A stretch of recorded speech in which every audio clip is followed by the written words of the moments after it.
Ayan, what's up dribblers at mga shooters, kamusta?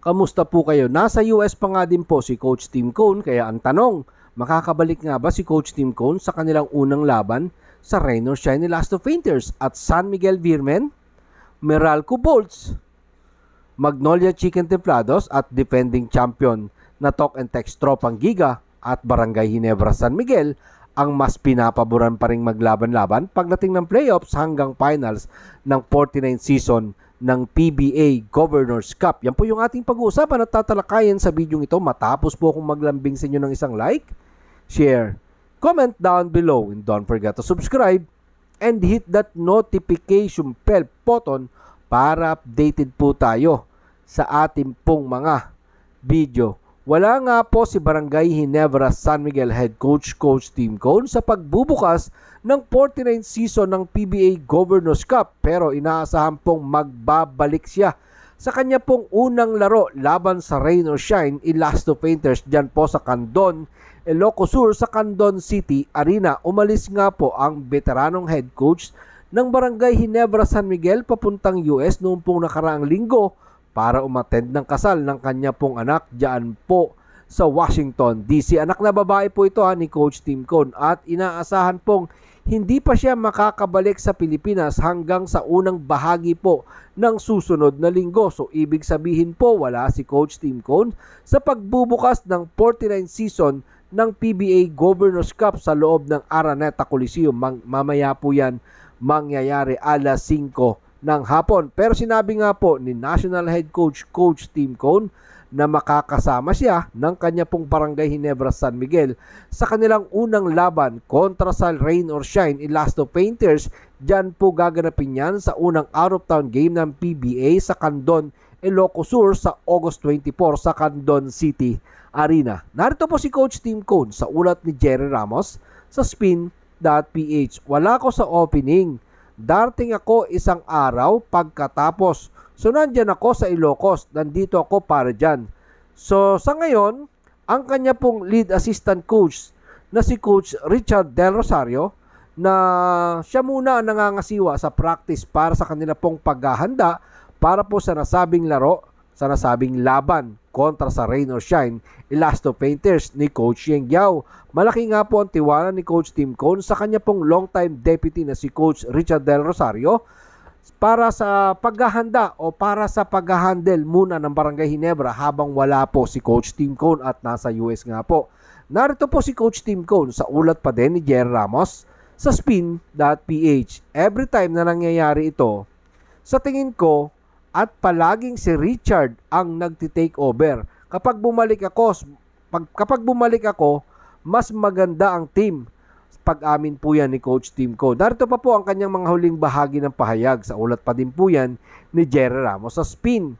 Ginagarantiya ko sa inyo, mas maganda sila. Pinapahirapan niya sila. Pinatatakbo niya. Sumusunod sila sa kanya. Kaya pagbalik ko, mas magaling siya. Mas pinapahusay niya sila. Yan po ang pag-amin ni Coach Tim Cone sa pagtitiwala niya sa kanya pong long-time deputy na si Richard Del Rosario sa pag-handle nga po para po dito sa Barangay Ginebra San Miguel para sa paghahanda nila sa pagbubukas ng 49th season ng PBA. Alam po natin, abogado po yung anak ni Coach Tim Cone na ikakasal at yan po ang kauna-unahan sa kanila pong pamilya. Ayon na rin po yan kay Coach Tim Cone. So sa mga fans po ng Barangay Ginebra San Miguel, pagdating po ng laban ng Barangay Ginebra San Miguel at ang Rain or Shine Elasto Painters dyan po sa Candon, Ilocos Sur, sa Candon City Arena, asahan po natin na naandyan po si Coach Tim Cone kasama ng kanyang Barangay Ginebra San Miguel. At ito, pag-usapan naman po natin, ito pong pagbubukas ng 49th season ng PBA. Ikaw, sino nga ba sa inyo sa palagay ninyo ang pwedeng maglaban-labang muli? Hindi pa man nagsisimula yan. Gusto lang po nating pag-usapan. Matapos nga po ang isang buwan na pahinga, eto't nagbabalik na nga po sa aksyon ang Liga ng Bawat Pilipino. Ang PBA 49 season ng Governors Cup. Mamaya na nga po yan, alas 5 dyan po sa loob ng Smart Araneta Coliseum. Matapos nga po ang maraming off-season trade at nakaraampong rookie draft selection. Sa ngayon nga po ay tinitingnan po natin sa 12 kupunan kung sino-sino nga po ba ang may potensyal pagdating po ng 49 season ng PBA, sino-sino yung papasok sa semifinals, sa quarterfinals, at hanggang sa kampyonato. Una na nga po natin tinitingnan, syempre, ang San Miguel Beermen. Isa pa din po ang team na malaki ang chance na makapasok pagdating ng semifinals, finals, kahit halos wala pong nabago sa kanila pong solidong lineup. Nandyan sina Junmar Pajardo, CJ Perez, veteran shooting guard Marcio Lassiter, Terence Romeo, at Jericho Cruz, at ang kanila pong import na si Jordan Adams na kaya po niyang samantalahin ito pong bagong rules ng PBA na 4-point play. Nandyan din po ang kanilang nakalaban sa 48th season ng PBA All-Filipino Cup na Meralco Bulls na nagdagdag lang po ng isang rookie. Ito pong si CJ Cancino, at syempre sa mga veterano po sa sandal, ito pong Meralco Bulls. Nandyan sina Chris Newsome, Cliff Hodge, Chris Banchero, Raymond Almasan, at ang promising rookie na si Brandon Bates, at ang nagbabalik pong import ng Meralco na si Alain Durham. At ang makakalaban naman po ng Meralco Bulls sa opening game ng 49 season ng PBA Governors Cup, ang Magnolia Chicken Templados. At syempre nandyan din po sina veteran Paul Lee, veteran Calvin Abueva, Ian Sangalang, Mark Andy Baroka, at ang bago po nilang player na si Xavier Lucero, at ang talentado po nilang import na si former NBA player Glenn Robinson, at syempre ang nagdidefensang talk and text tropang giga ni Coach. Muli pong magbabalik sa talk and text tropang giga ang kanila pong import na si Ronde Hollis Jefferson.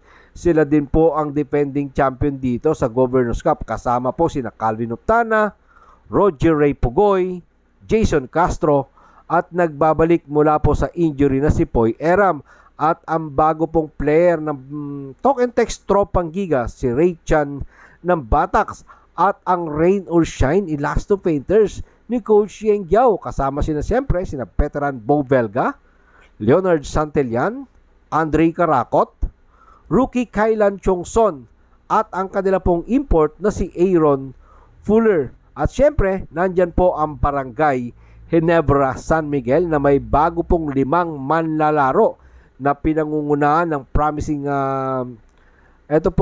rookie na si RJ Abarientos, at isa pa pong rookie na si Paul Garcia, Ben Adamos mula sa Northport Batangpier, Stephen Holtz from Tira Firma Jeep, Isaac Go mula din po yan syempre sa Tira Firma Jeep, at syempre muli po nilang ipaparada ang Gilas Pilipinas naturalized player at long-time resident import ng Barangay Ginebra San Miguel, Justin Brownlee. Kasama pa din po nila ang mga veteranong sina Chapet Aguilar, L.A. Tenorio, at syempre si Scottie Thompson. At sana hopefully ganun na siya ka 100%. So para sa akin mga shooters, potential po etong mga team na nabanggit na pwedeng umabot hanggang quarterfinals, semifinals, at hanggang finals. So isa lang ang ating masasabi sa mga fans po ng mga kupunang ito. Tingnan po natin kung paano maglaro ito pong mga kupunan na inyo pong hinahangaan. At syempre gusto rin po natin tingnan ito pong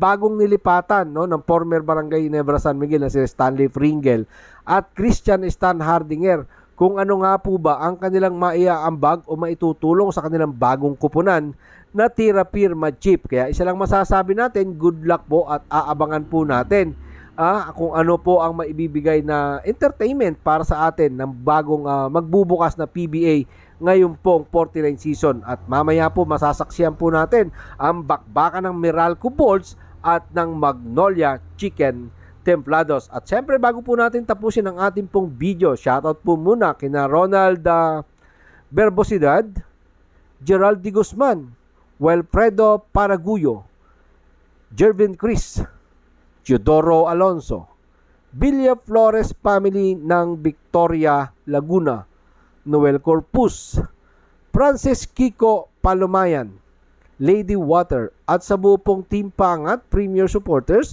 maraming salamat po sa inyong panonood. Ano man po ang inyong maging opinion, pag-usapan po natin yan dyan sa comment section. Ingat and God bless everyone. Adjourn!